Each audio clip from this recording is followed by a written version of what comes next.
বিয়ের দিন কাক ভরে ওঠে কি কি নিয়ম পালন করেছি, কি কি খেয়েছি, সেই সবকিছুই আজকে তোমাদের সাথে শেয়ার করব। সো হ্যালো গাইস, কেমন আছো তোমরা সবাই? আশা করি সবাই খুব ভালো আছো।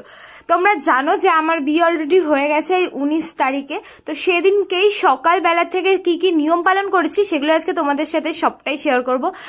ভোর থাকতে থাকতে আমাকে দেখো ঘুম থেকে তুলে দিয়েছে। এমনি রাত্রেবেলা মেহেন্দির অনুষ্ঠান ছিল, তারপরে ঘুমাতে ঘুমাতে আমার বেজেছে 3টে, আর এদিকে আমাকে 4টের সময় উঠিয়ে দিয়েছে। 1 ঘন্টা ঘুমিয়ে আমার চোখ পুরো ঢোল হয়ে গেছিল। যে ঘুম থেকে উঠে তাড়াতাড়ি করে আমি দেখো এখানে কিন্তু স্নান টান করে যে শাড়িটা পরে নিয়েছি। আর এদিকে দেখো আমার 2 কাকিমণি মিলে আর মা মিলে কিন্তু সমস্ত যোগাযান্তি করে ফেলেছে।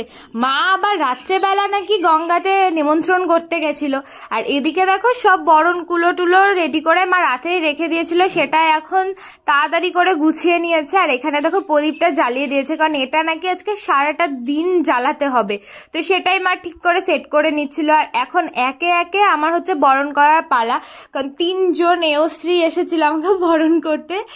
আর আমার তো ঘুম পাচ্ছিল, ভাবছিলাম যে ঘুমাই। বাবা, এই এক বিয়ের যে এত নিয়ম আমার এটা জানা ছিল না। বিয়ে বাড়িতে যেতাম, মজা করতাম, খেতে চলে আসতাম, এটাই ঠিক ছিল। নিজের বিয়ে করে আমি বুঝেছি একটা বিয়ে করতে প্রচুর ঝামেলা, প্রচুর নিয়ম পালন করতে হয়। দেখো আমি চুপটি করে বসে পড়েছি, আমার তো ঘুম যাচ্ছিল না, আমাকে সবাই ঘুম ভাঙানোর চেষ্টা করছিল। তারপরে তাড়াতাড়ি করে মা এখানে দেখো আমাকে বরণ করার পরে কিন্তু এই জিনিসটা সুন্দর করে ঘুরিয়ে ঘুরিয়ে আমার মাথায় ঠেকিয়ে দিল, তারপরে বুকে ঠেকালো, তারপরে সাইডে রেখে দিল। আর আমার সামনে দেখো কত কিছু ছিল, দই, মিষ্টি, চিড়ে, এইসব নাকি আমাকে খেতে হবে, মানে আমার দধি মঙ্গলে এটাই খেতে হবে। আর আমি ভাবছিলাম যে সারাদিন এই খেয়েই থাকবো, কারণ সারাদিন তো আর খেতে পারবো না। আমাকে বলছিল এই পেট ভরে খাবি, একেতে সকালবেলা, ভাবো মানে সকালবেলা বলছি ভোরবেলা, আর এই খেলে আমার গাটা সারাদিন পাকাবে। যাই হোক, বিয়ে করছি একটু কষ্ট করে, তো সব নিয়ম পালন করতেই হবে, তাই না? তারপরে এক এক করে সমস্ত কাকিমণিরা আমাকে দেখো আশীর্বাদ করে দিল।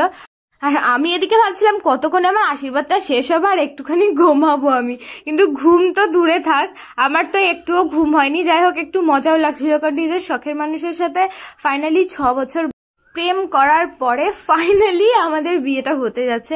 দেখো এখানে কিন্তু মা দই, চিড়ে, মিষ্টি সমস্ত কিছু মাখিয়ে, এর মধ্যে খইও ছিল, মাখিয়ে আমাকে ফার্স্টে খাইয়ে দিয়েছে। আমার খেতে খেতে এত হাসি পাচ্ছিল, আমাকে বলছিল এই খেয়েই থাকবা, লুকিয়ে লুকিয়েও তোমাকে কিচ্ছু দেওয়া হবে না। আমি বলছিলাম ঠিক আছে ঠিক আছে, কোনো ব্যাপার না, এই খেয়ে থাকবো আমি।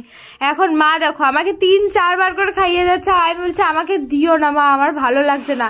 এদিকে কি মা শোনে? এই খেয়ে যেহেতু থাকতে হবে, আমাকে জোর করে খাইয়ে যাচ্ছিল। আর আমি দেখো মানে ঘুমে চোখ তাকাতে পারছিলাম না, খুলতে পারছিলাম না, আর হেসেই যাচ্ছিলাম। তারপরে এখানে কাকিমণিরা আমাকে বলছিল যে ওকে ভালো করে সমস্ত কিছু খাইয়ে দাও। তারপরে মার খাওয়ানোর পরে তো একে একে কাকিমণিরাও চলে এসেছিল আমাকে এই জিনিসটা খাওয়াতে। তো সবাই খাওয়ানোর পরে আমি একা একাই চুপটি করে বসে বসে খাচ্ছিলাম। তো অনেকটা পরিমাণেই খেয়েছিলাম।